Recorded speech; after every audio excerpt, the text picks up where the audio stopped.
Imitation is the sincerest form of flattery, apparently. Welcome to Watch Mojo UK, and today we're counting down our picks for the top 10 times America copied Britain, but failed.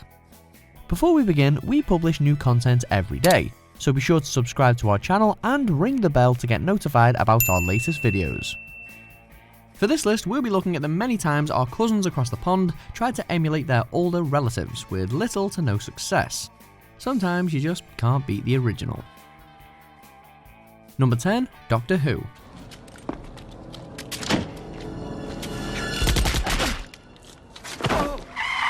With the long-running success of sci-fi series Doctor Who in the UK, why wouldn't the US want to cash in on the franchise? That was the plan in the mid-90s, with the British programme having been dormant since 1989. No, sorry. The dead stay dead. You can't turn back time. Yes, you can. Now, this was before reboots were such commonplace, so this TV film was presented as a continuation of the original, intended to kickstart a stateside produced series. Alas, the flick failed to win over American audiences, and the show wouldn't see a UK revival until nearly a decade later. Incredible! Did you see that? What a sentimental old thing this TARDIS is. Number 9, travelling by train.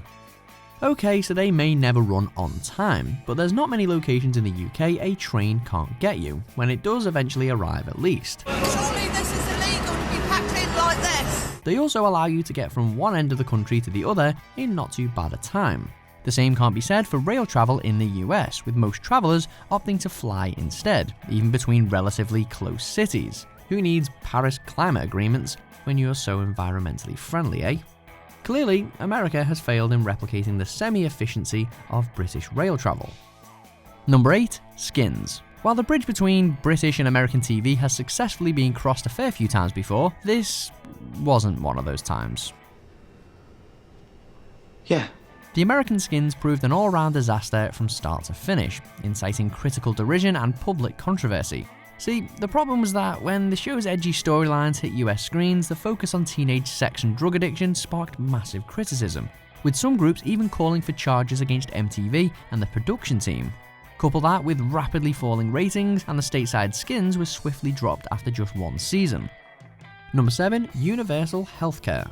If this is the National Health Service, take me back to the leeches. NHS funding is always concerning, but if the British medical system pulls you through, it won't cost you anything more than your parking fee. But in the US, just because modern medicine can save your life, it doesn't necessarily mean it's going to happen for you without consequence. If your insurance policy won't cover it, you're looking at hefty bills. Mind you, it's not always a financial walk in the park, even if you do have excellent coverage.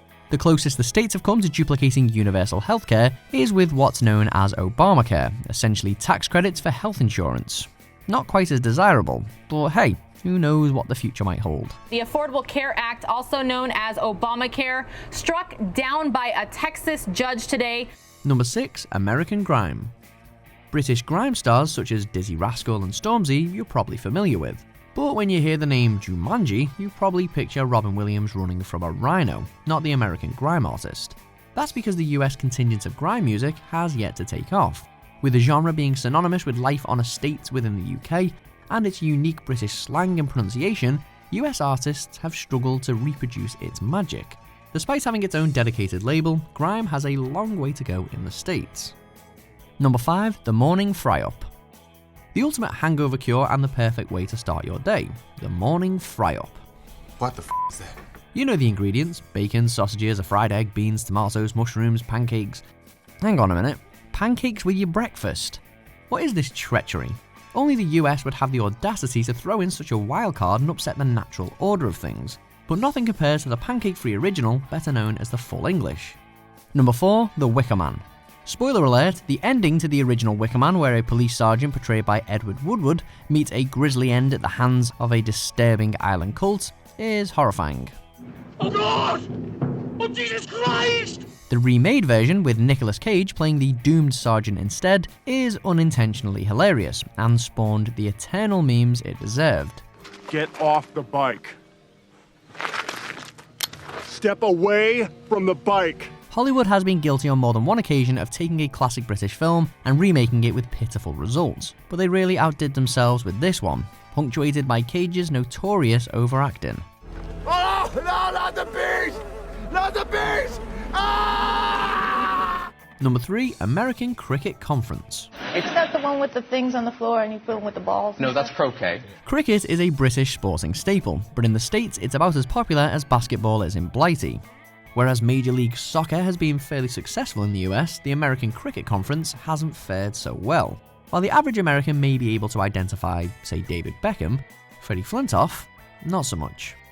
American homegrown sports do tend to be more popular in the US than they are worldwide. Baseball is the preferred bat and ball pastime across the Atlantic. Meanwhile, the United States of America Cricket Association has managed to be expelled from the International Cricket Council due to controversy.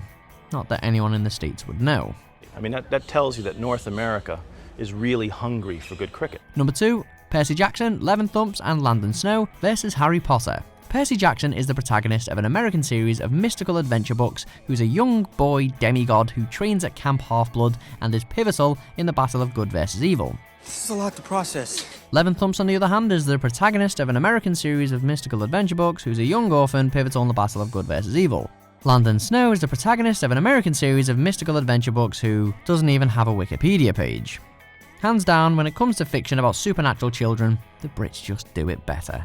I wondered when I'd be seeing you, Mr. Potter. Number 1, Cringe Comedy. Oh, dear. Look, let's be honest, the US has indeed had some success with cringe comedies, such as Larry David's Curb Your Enthusiasm and their version of Ricky Gervais's seminal The Office.